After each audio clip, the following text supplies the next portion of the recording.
But I just want to start by just saying a few things about ourselves, and I'll just start by reading a little bit of Mary Oliver's poem, Wild Geese. You do not have to be good, she says. You do not have to walk on your knees for 100 miles through the desert repenting. You only have to let the soft animal of your body love what it loves. So I really like those few lines. I like the whole poem, but those few lines speak a lot of good sense. So we want to be better than we are, don't we? I mean, this is our normal human condition. There's nothing wrong with it. In fact, it's pretty good, actually, wanting to be the best human being we can be. But what we do, what our tendency is, certainly my tendency, is to sort of take a leap and try and become that straight away by appearing to be better than we are to the world. I'm talking about appearing to be much more honest, much kinder, much more wise than we are to the world. And in some ways that's all right, but it's actually not getting to the root of the problem. Maybe the other people think we're better than we are. But the trouble is that deep inside, we know the truth. We know that, we're not quite that. We're not quite this image that we're presenting to the world. And that creates a conflict between us if we do that, between ourselves inside and ourselves as we present to the world. So part of my practice as a Buddhist, and most people who are practicing as Buddhists, I would guess, our practice is to turn and face the things that we don't like about ourselves, the things that either we would like to improve, or the things that we just don't like the way we look, or I've got a very deep voice, and I had a lot of problem with that for a long time. I didn't like it. I didn't want to have a deep voice.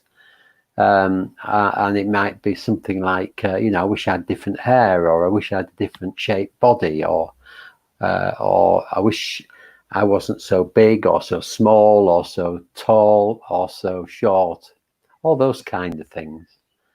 And they sort of eat us up, and they take us away from feeling contentment and happiness. So in our Buddhist practice, what we do is we just turn towards these things. We notice what we're thinking about ourselves. We notice the things we don't like about ourselves. We turn towards them with kindness and love. So we don't have to beat ourselves up about things. We don't have to walk on our knees for 100 miles. We just notice with kindness that this is how we feel, that I really hate that person, or that I really don't feel kind about that, or that I'm really angry inside. All these emotions that arise like this, anger and hatred, irritation, disappointment, upset, they all arise because of our experience in the past life. And some Buddhists would say in previous lives as well, but it's enough to say these emotions arise because of our experience in our lives. And we're not going to stop them arising just by not wanting them to be there or by getting caught up in them. So what we have to do is to notice when we get upset, or we get angry, or we're judging somebody, or we're feeling irritable, is to just notice with kindness that this is how we are. This is what we do. And we know we don't want to keep on doing it, but we can just accept that it's, at the moment, it is what we do. It's a habit from the past. And if we can do that with awareness, if we can turn towards our the things about ourselves that are less than satisfactory and notice them and be aware of them with kindness, then ultimately they will weaken. But if we turn away from them and wish they weren't there or get caught up in them, even worse, then it will strengthen them. So we just notice how we feel. And if we feel irritated or angry, we notice it and we try not to act it out. If we feel upset, we just notice we're upset and we try not to act it out. And if we do, we notice that we have, we forgive ourselves, and we resolve not to do it the next time. And that basically, that's a really important part of our practice as Buddhists. And it can be done. You don't have to be Buddhist to do that, of course. You can just do that as you go through your day, just noticing when something unpleasant, some negative emotion arises. And instead of getting caught up in it, or instead of turning away from it, just simply turning towards it, seeing it for what it is, and not letting it get to you. Just being kind to it. It's just a habit. It's just part of our conditioning. So I think I've said enough on that. It's very important, but maybe you can think about that and just notice what you do in your life today, how you react, and what you do with that reaction, and just see if you either get caught up in stuff or turn away from it, and maybe try and do something different. Just notice it, be kind to it, and act in different ways. Okay, so we'll start. Just say hello to Charlotte and Jane and Bernard and Sarah and Karen and Michelle. I'm going off the screen. And yes, I've already said hello to Julia.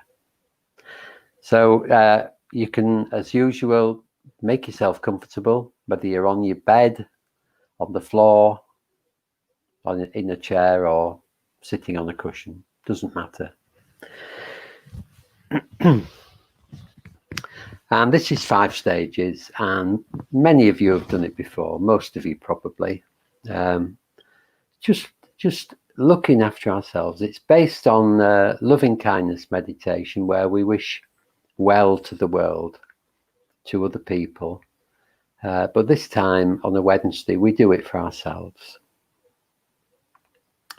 So beginning by settling in to our posture, whether that's lying or sitting.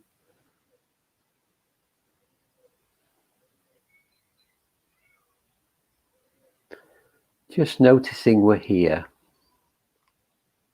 right now, in this moment.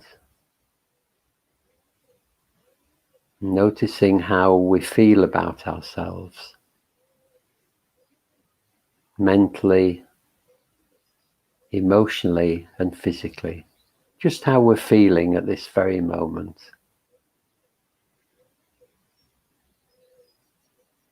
We might be feeling quite nice, quite well, very positive, or we might be feeling a bit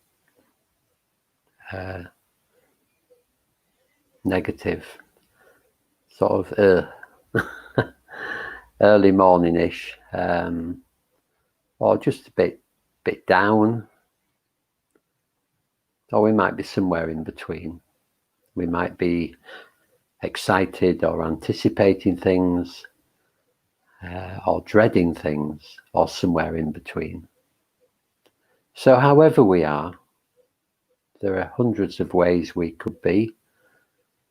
That's just where we're starting from. So we're not going to get caught up in that. We're just going to notice it. And notice it particularly as a sense of how we feel in the body.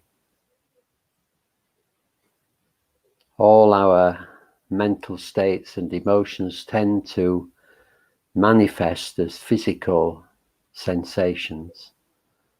So if we just bring our awareness to those sensations and try and drop the thinking about them, we bring our attention to the physical sensations with a deep sense of kindness and care, then they begin to soften.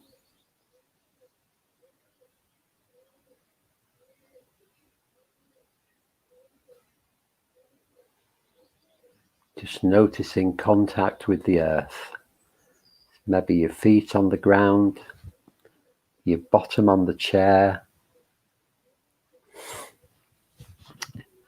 the whole of your body contacting the bed or the floor if you're lying down. Just first of all noticing what that feels like.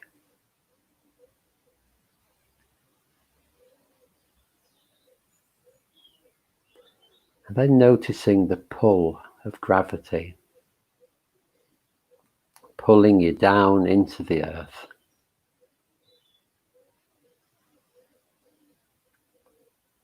And just allowing yourself to be held by the earth.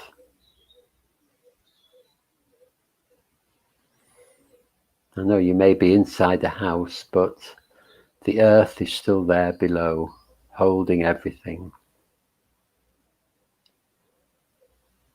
Ultimately holding you.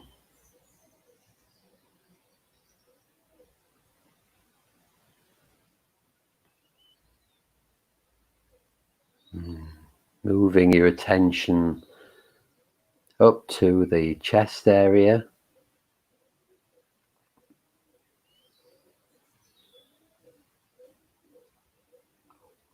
Noticing the breathing coming and going.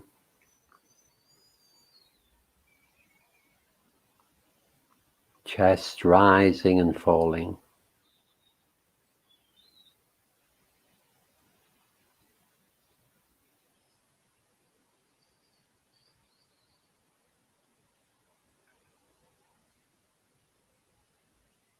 And just getting caught up in that feeling as much as you can.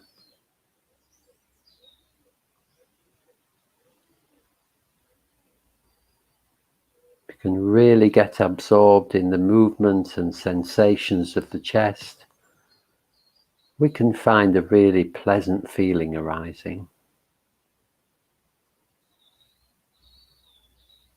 If you don't get that, then just stay open to it. It will happen eventually.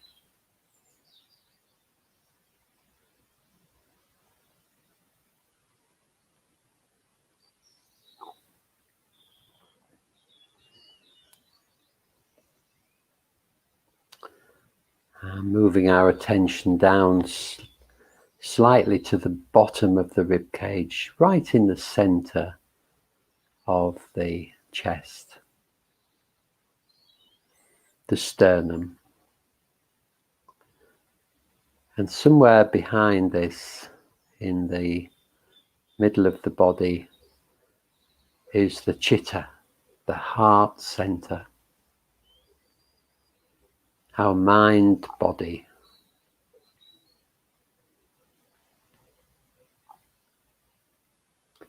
So we often think our mind's located in our heads. And certainly our chattering mind could be there, it could be anywhere else as well. But our true mind, our wise mind, our wise sensing mind is in the chitta, the heart mind. This is a positive mind, skillful mind, and it doesn't need to think in the same way that our chattering mind thinks.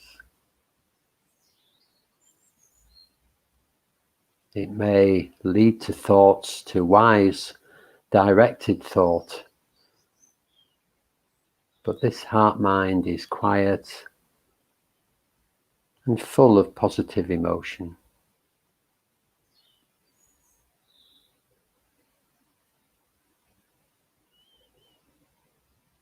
And the reason I'm saying all this is that if you really look deeply, you can notice this heart-mind.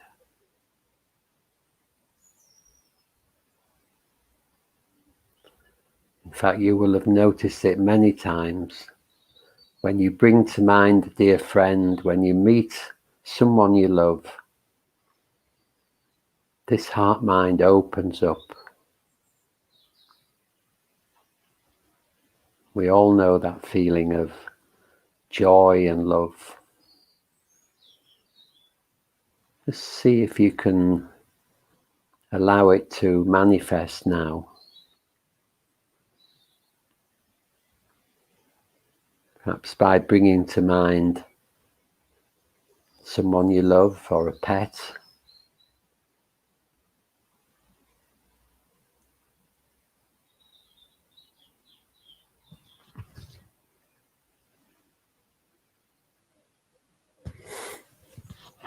And seeing what happens.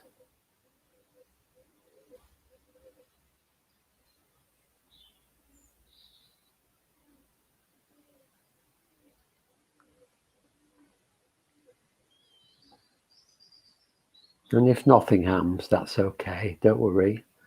Just don't try too hard, just relax. Allow whatever's there to arise. You can't force it.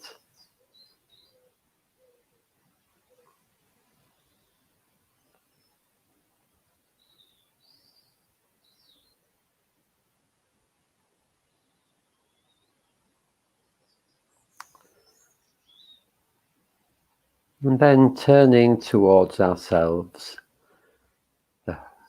our sense of ourselves. We have a precious life. It may not be perfect, it may be difficult at times, but how good is it that we're here and alive? And that we're living in a place where most of us have material comfort. We're safe, we're well fed,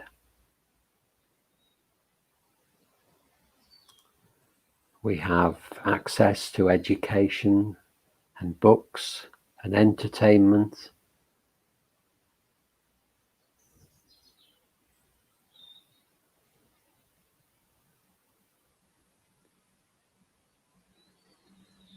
And yet we're not always very satisfied with our lives.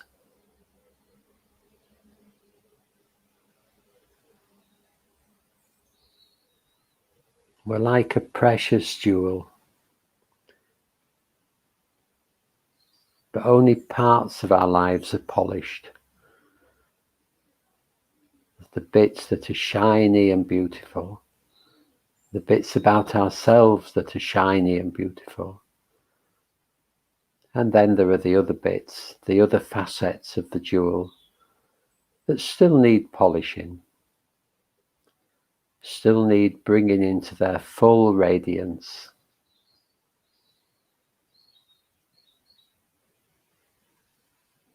These are our habits, our tendencies, negative tendencies, our negative emotions. Now maybe our negative approach to the world at times, and our negative approach to ourselves.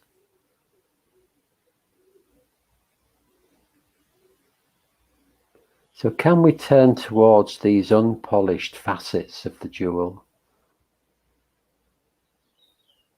Can we see them clearly without getting into a state about them, without being negative about them? Can we turn towards them and see them as just the way human beings are? Can we be kind to our darker side, to our shadow side, to the unpolished facets?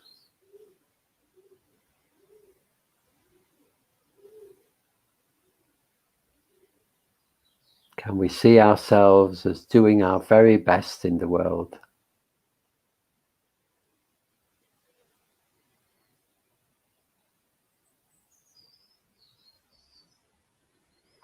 Just as a work in progress.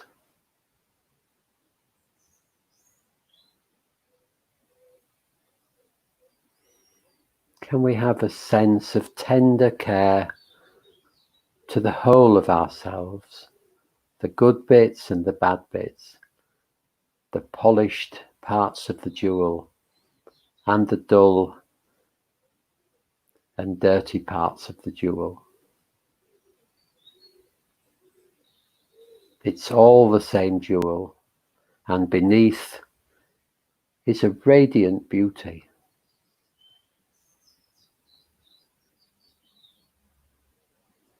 So as we tread the path through life, as we continue this work in progress, can we wish ourselves well? Can we have a sense of kindness to our imperfect perfectness, or our perfect imperfectness?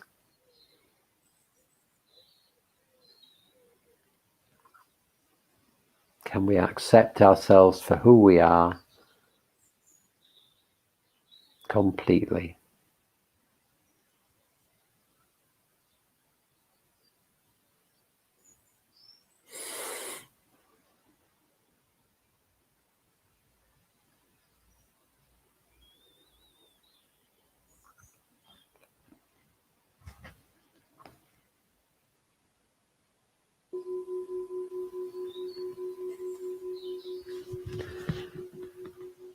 And just reflecting that on a good friend that we might have. And a really good friend would care for us regardless. A really good friend would accept our faults, our deficiencies, or what we see as our deficiencies. A really good friend would love us for who we are. Can we be that good friend to ourselves? Supporting ourselves, nurturing ourselves, particularly in times of difficulty. Can we be our own good friend?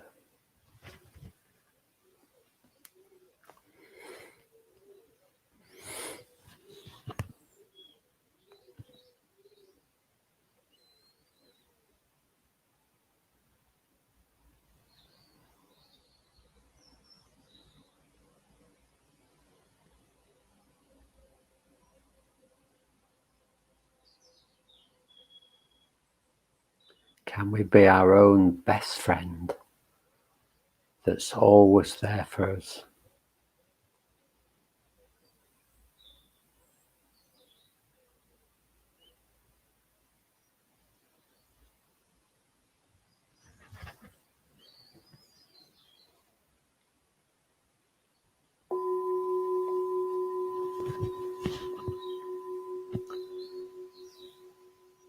And bringing to mind our vulnerable side,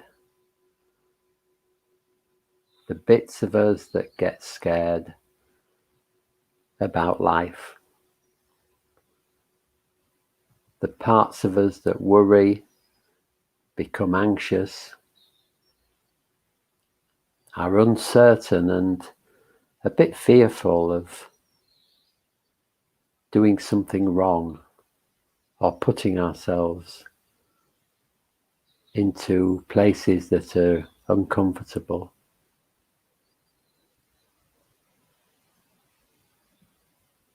And maybe we can see this part of ourselves as a small child,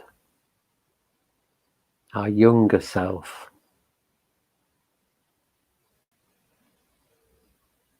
still sometimes not feeling up to the challenges of the world.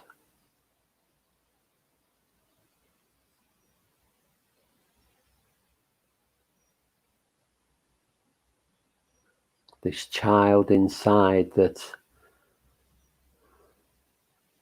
often worries and holds us back, like a real child holding our hand and pulling us away.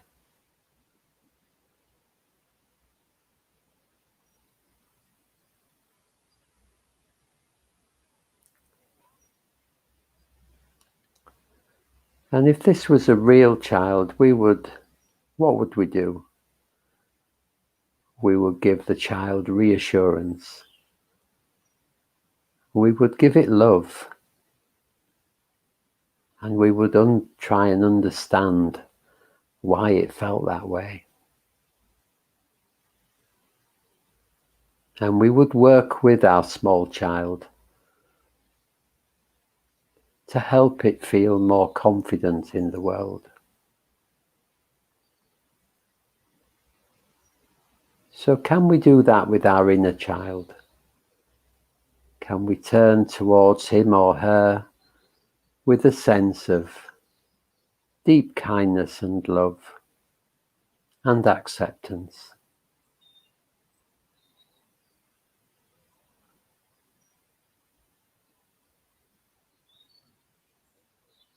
Helping the inner child to feel happier, more confident, to blossom.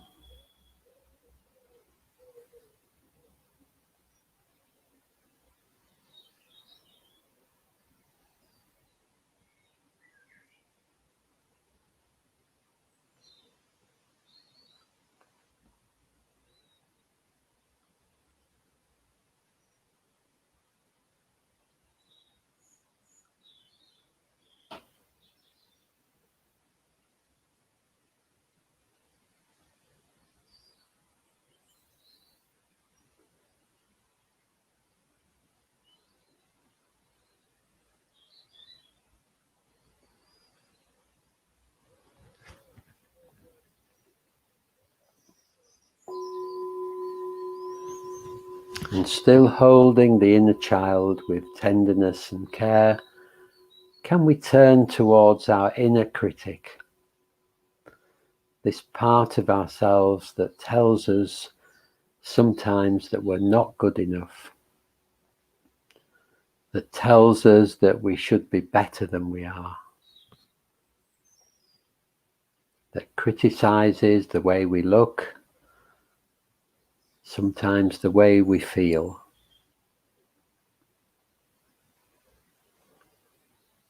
It would be easy to feel enmity towards this inner critic, and yet all that it is trying to do is to keep us safe.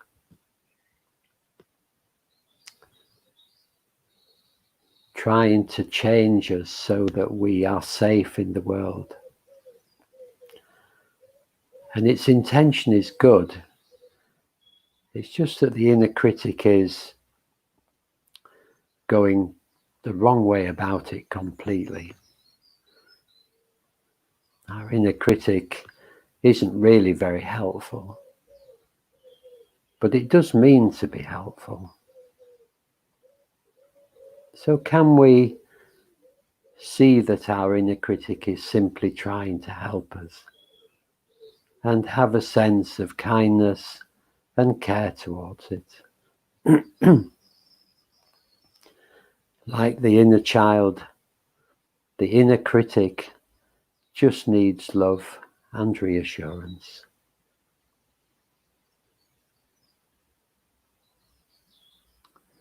So can we take care of our inner critic without getting caught up in what it tells us? Just turn towards it with a sense of love and kindness.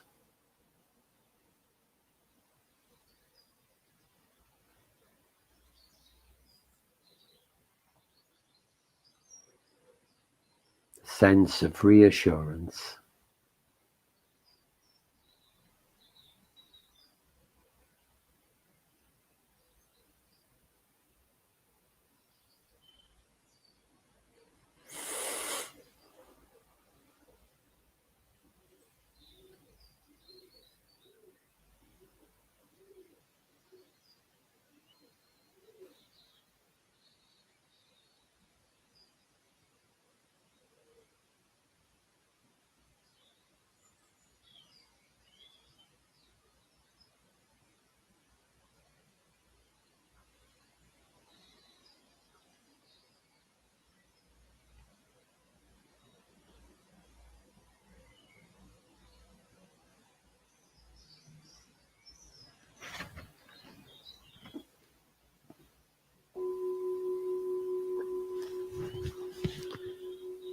So finally bringing the whole of ourselves into view.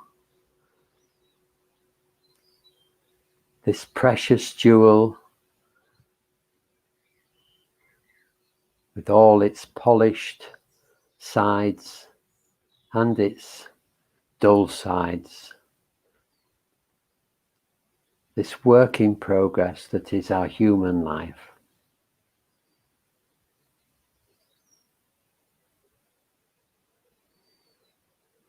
Can we rejoice in the polished, shiny bits? Can we have a sense of kindness and care towards the less than shiny bits? Can we be our own best friend in our lives, supporting and nurturing ourselves whenever that's needed?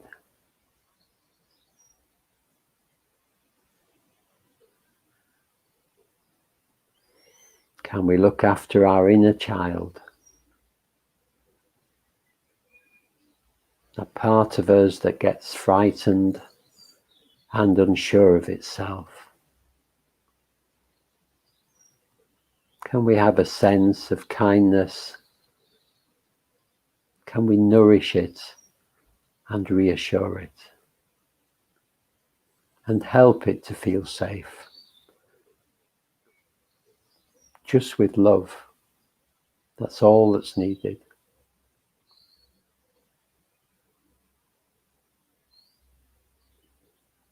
And can we be kind to our inner critic that is just really trying to help us, but in a completely deluded way? Helping our inner critic to just feel safer. We can change in many ways, or many of the things about us can change. And we can work with those. Some things about ourselves we can't change, so we can begin to accept those with a sense of loving kindness. And to see that often the things that this inner critic goes on about, the way it goes on about them, is just thought. It's just our thoughts. So just allowing our critical thoughts to settle.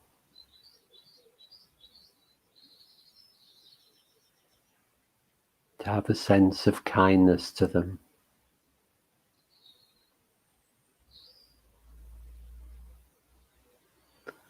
So in the last few moments, just bringing the whole of our being together.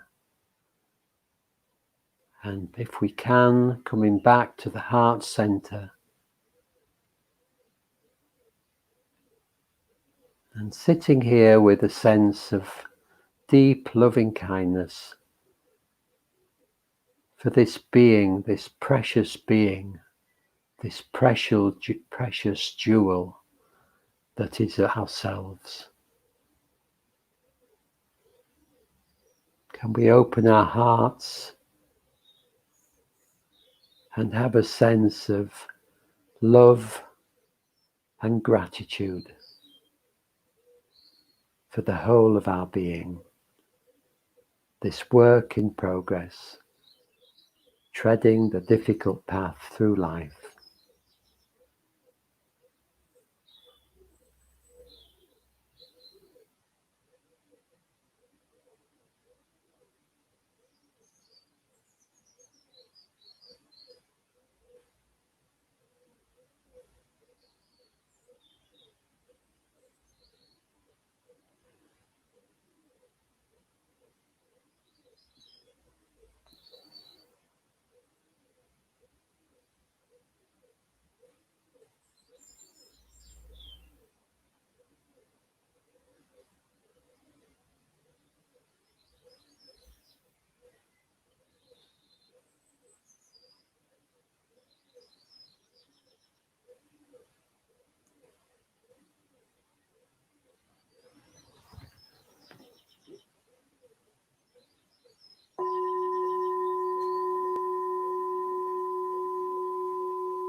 So I talk quite a lot in that meditation, more than I normally would like to.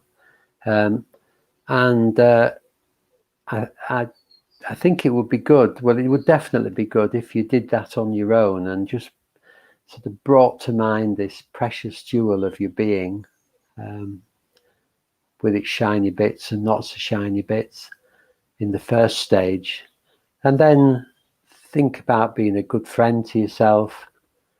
In the third stage, bring to mind the inner child. In the fourth stage, the inner critic. And in the final stage, just bringing it all back together again. I think we tend to not to pay attention to our inner self. It's a bit of an inconvenience at times, and there's so much to do in the world, and we just want to be better. We want to be different quite a lot of the time, but we're not going to really change until we can accept ourselves exactly as we are, and that is the starting point of change. Just really accepting ourselves, and once we've done that, then we can change. So I would encourage you to do that practice in some form on your own, with plenty of spaciousness, and you can do it just in quiet moments when you're sitting with a cup of tea, or you can do it in a more formal meditation mode. Anyway, I hope that was useful, and thank you for coming this morning. I'm getting a frog in my throat. I'll be back at 11 o'clock with our morning cuppa meditation, and I hope to see you then. If not, have a good day, and I'll be back tomorrow. We'll be doing the mindfulness of breathing tomorrow, so look forward to seeing you again sometime soon. And in the meantime, take care. Lots of love.